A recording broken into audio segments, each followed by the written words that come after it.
ilan yung nagre-request ng larong ito. Sobrang dami at nakaplag tayo ng comments na laruin daw natin dito ang Summertime Saga.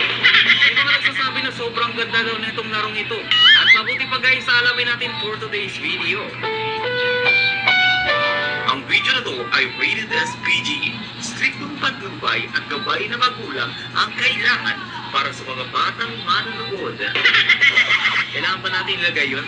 Dito na tayo dito guys at may nakalagay ditong start tapos may cookies. Uy, cookies jar ha. Dito na muna tayo sa start. Siyempre, normal tayo. Ay, not yet available. Ay, ito yung bagong update kasi guys. Tapos mag-preview muna tayo dito at ito ang magiging karakter natin dito. Si Boy, parang pares kami ng hairstyle ha. Parang pakiramdam ko ako talaga to eh. Okay guys, i-rename natin. Ibo Kalokohan. Yeah. Yan guys, alright. Okay. Walang hiyak. Namatay ang tatay ng karakter natin dito guys. March